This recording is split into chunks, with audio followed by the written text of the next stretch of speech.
Scott Forsyth with the Socialist Project. Welcome to this panel tonight that we've called Class Struggles in Toronto, Women and the Poor in the City's History.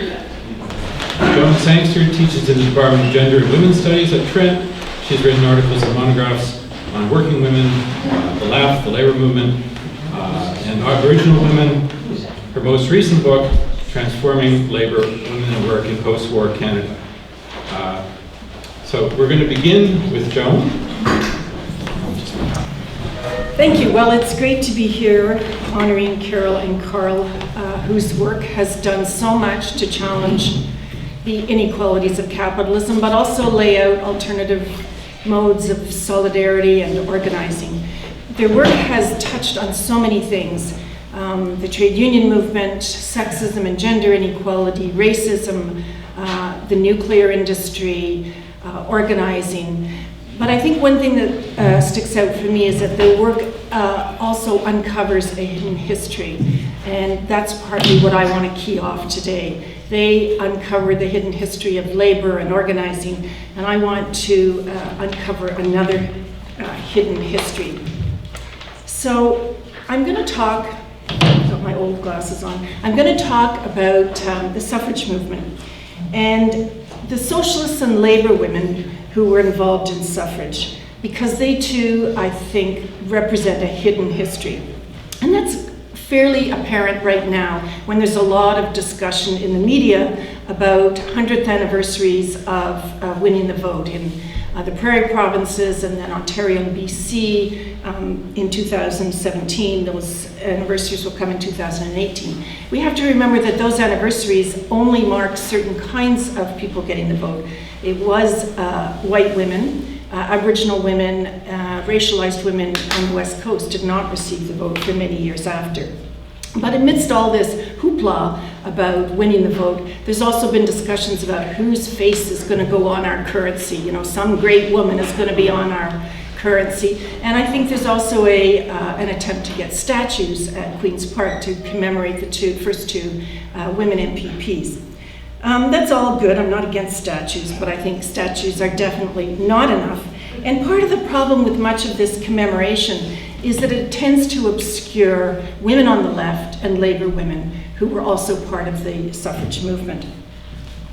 In Canada, socialist and labor movement discussions about the vote started in the mid-19th century, certainly later than Europe and the US, but by the late 19th century, it was a topic of keen concern for a lot of socialists and trade unionists. And some of them worked in cross-class coalitions with more liberal-minded women. Some of them worked through socialist parties, but they became an important element sparking the suffrage movement. In fact, you could even say that the first person in Ontario who really sparked discussions about women's rights was an abolitionist and anti-slavery crusader, Mary Shad Carey. This long tradition of socialist feminism therefore began in the 19th century, but I would argue it really spread over the entire 20th century. They were just the beginning of a continuing stream of political activism and theory in the women's movement that stressed socialism and saw class as much as gender inequality as the problem. They tended to be dwarfed by people like Nellie McClung, who we hear endlessly about, but long before she spoke out in Winnipeg, the labor paper there, called The Voice, was writing and supporting women's suffrage. It is true, I think, that more middle class and more liberal women became the dominant voice, but I would argue that, too, is a class issue.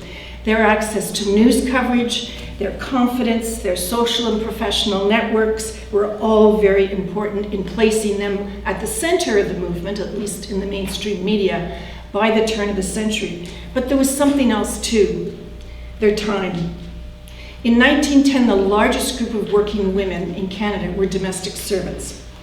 Many middle-class women hired working-class women to help them care for their homes, particularly because labor-saving devices were few and domestic labor was arduous.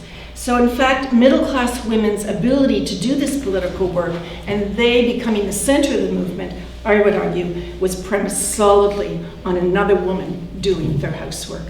That's a class issue. So I want to just give you a few examples to refocus the discussion about fighting for political rights. And I'm going to do it by citing a few biographies, not because I think biography is the best way to do history, but I'll choose a few people that I think encapsulate this other suffrage movement based in labor and based in socialist parties, the two not always being the same. So the first, I would say, is the man, Phillips Thompson. In the 1880s, the Knights of Labor organized a working class movement that mobilized working men and women through a culture that was built on community organizing, culture, events that went far beyond trade unions. There were unions in this movement as well, of course. A key promoter was a journalist, Phillips Thompson, who was a suffragist, a socialist, a union supporter, a theosophist, therefore critical of Christianity. He wrote for and edited a paper called Grip, which was a satirical reform magazine of the time. In that, but also in the newspaper The Palladium of Labor, he wrote about why working men should support working women's desire for the vote. To deny women the vote was just as, quote, stupid and unreasonable as the arbitrary decisions made between men according to race, creed, birth, or property, he wrote, and just as unfair as more wealthy men excluding poorer men from the vote. The all too popular notion that women were the property of male family, I almost said faculty members. Something going on there. Anyway, I don't know. Were the property of male family members was simply a form, he said, of petty class rule. He reminded people that women could bring much to politics because of their close connection to the family. They would be sympathetic to social reform. And he completely rejected the idea that there was some kind of natural, God-given gender order of male dominance. And he said, really, that's the very same thing as the arguments for slavery, very pernicious arguments. So he was a socialist that saw the class system as immoral and inequitable. A similar concern you see in Grip magazine at the time, not only by Thompson, but a cartoonist called J.W. Bengoff, who used cartoons to try and argue for the vote. These cartoons ridiculed the lax treatment of abusive husbands in the courts. It made fun of the fact that women could not be lawyers. It also ridiculed politicians who claimed to be supporting women's suffrage, but quietly put their petitions in the garbage in these cartoons. So from the late 19th century onwards, people like this in labor newspapers, city-based trades and labor councils, and labor parties contributed to the suffrage debate. They endorsed suffrage, they tried to get them to join the labor parade, they engaged in cross-class coalitions that they sometimes worried about, thinking that some suffragists did not really have the interests of working women at heart. But it was a strategy at that time, and they had a lot of confidence that they would win. So if we turn not to the 1880s, to the Knights of Labor, who were overtaken by craft-skilled unionists in which women had very little role to play, we come to the early 20th century in Toronto, and two women, May Darwin and Margaret Hale. Organizing women at the point of their daily work was one of the key elements of socialist May Darwin's thoughts. The daily work of women, in her view, was in the home, domestic labor, although she also recognized the need of many working class women, particularly young single women, to go out to work. Her first exposure to the labor movement came through the Labor League, the Union Labor League work. She promoted the idea of a union label, believing that women could use their buy-in at the point of consumption to support trade unions, and she was active leading that and resigned actually when men left the work only to the women because she thought this was incredibly important work. She's also chaired the Educational Committee of the Toronto Labour Council and wrote a column for the Labour Council paper, The Tribune. Like a lot of socialists and labor women at the time, she mixed a lot of commentary together on domesticity, motherhood, femininity, at the same time appealing for class solidarity and socialism. So her columns included everything from advice for the lovelorn to demands for women's independence. She was also a socialist, and addressing the Canadian Socialist League at the time in 1901, she talked about why women's emancipation and the vote and socialism were closely linked. Women and children, she said, should be in the socialist vanguard because they suffered most from the capitalist system. Working women would gain equal pay with the vote, women would gain the right to work in the home and not have to go out to work, and children would no longer be in sweatshops. Darwin was president of the Canadian Socialist League, and she was a key supporter of Margaret Hale's run for provincial office in 1902, before women had the vote. Margaret Hale's run for office was a very smart and audacious political strategy. The law said women couldn't vote, didn't say they couldn't run for office. So Hale, who was an American immigrant and already very active in the American Socialist Party, ran in North Toronto, and May Darwin chaired many of these election meetings. It's interesting to me that Margaret Hale has been again removed or made invisible in the public record. For any of you that watch Murdoch Mysteries, that highly successful Canadian show that's set in Edwardian Toronto, there is a whole episode called Election Day, set against Margaret Hale's 1902 campaign. The thing is that Hale premised her campaign on socialist principles. It was not a, quote, suffragette tactic, which is what the episode is called on the TV series.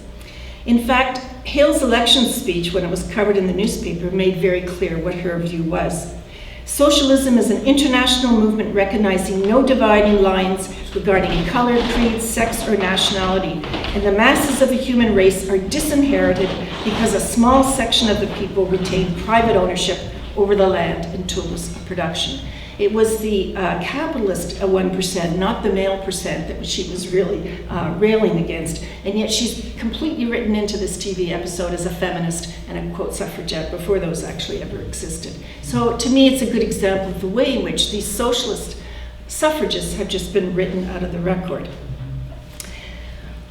Hale remained active for a while in socialist causes, and May Darwin went on to write another column in the Industrial Banner, under the name Aunt Mabel. Her assumption of the pen name is another reason that women have been written out of the record. They were less likely to write in bourgeois papers, less likely to write in intellectual magazines the way the other suffragists did. And a lot of these labor papers came and went for obvious reasons. It was hard to sustain them, so their contributions have been lost. Socialist parties were also committed to the vote, although there's a complicated contested history there, which I won't get into. Certainly one socialist party at the time had very conflicted feelings about the vote, feeling that it was a bourgeois feminist issue. But when push came to shove, those parties would support female suffrage, and they were very critical of votes based on property-based franchises, which of course enfranchised better, more affluent women. Okay, let's look at one last example, Laura Hughes. A lot of the women in the labor and socialist movement were there because of their own experience, their own class experiences. But certainly some more middle-class women's own witness to inequality, their conversion to socialism led them to the socialist suffrage movement too. Laura Hughes was one. Laura Hughes grew up actually in a reform family, I guess you'd say, because her parents were both very well-known Toronto reformers. Her mother was the founder of kindergarten classes here. Her father wrote one of the only books, pro-suffrage books, that refuted all the anti-arguments, called Equal Suffrage. Her father gave her a lifelong membership to a suffrage organization for her 18th birthday. So it was no surprise that Laura Hughes rebelled against the wartime status quo. She joined other suffragists and became an anti-war suffragist as well. It was a cause of actually a lot of embarrassment to some parts of the family, not her parents, James Hughes, Natalie Hughes, but her uncle happened to be Sir Sam Hughes, who was a Minister of Munitions in the Borden War Cabinet. He offered to buy her a farm in Saskatchewan if she would just take off and retreat to rural silence and stop embarrassing him, but she did not. And losing her brother, Chester, in the war in 1915 probably simply heightened her anti-war views. She was a part of a small group of Toronto suffragists critical of the war, including Flora MacDonald Denison and Harriet Printer. But she was originally inspired by going to Europe, where a new women's anti-war group was founded in 1915 at The Hague. It was called the International Women's Peace Conference and was led by American Jane Addams. And the proposal for peace, which they then sort of went around Europe trying to sell, was actually written also by a Canadian, Julia Grace Wales. Hughes came back to Toronto and was determined to create an anti-war movement in what can only be said was a very hostile atmosphere. It was primarily a pro-war city and province. What she did was not only try to write in newspapers, very difficult because of censorship, but she also became an undercover reporter. She went into a clothing factory that was making soldiers' clothing for the war and then reported on it in a newspaper. Although some people saw her as something of a middle-class do-gooder, doing this kind of work actually represented her suffrage and anti-war ideology. War, in her view, was created not only by masculine aggressiveness, but also by economic greed. It sustained a ruling elite who profited economically from the social control of working people and the suppression of dissident opposition politics. In later parlance, she was opposing the military-industrial complex.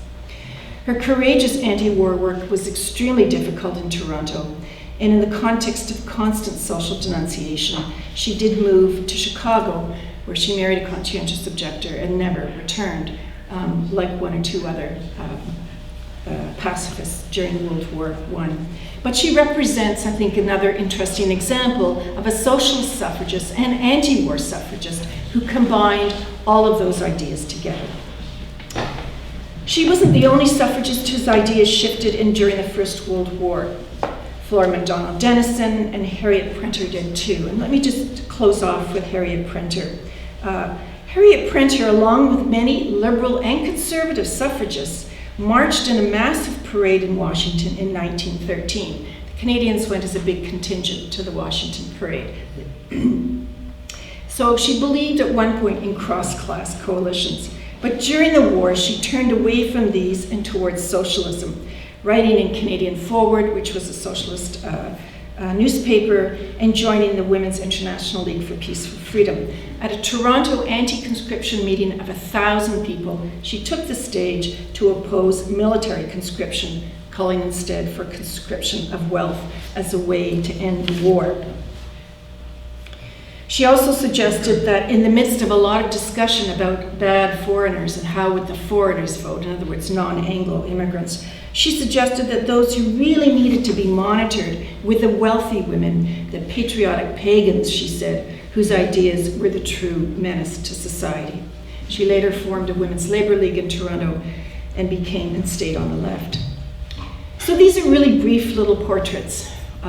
Hughes, Darwin, Thompson, Printer. They're snapshots, but I hope that they disrupt the dominant image of the suffrage movement. And there's many more outside of Toronto. Mary Cotton Wisdom, Helena Gutteridge in Vancouver, and many, many more. Their arguments for the vote sometimes overlapped with liberal-minded women who were supporting suffrage, and they often stressed women's maternal role. And some of them shared the same racism and prejudice about Asian immigrants as other suffragists. There's blind spots and contradictions and ambivalencies in their thought, but for many of them, women's equality would mean little without the further social transformation of socialism. Thank you.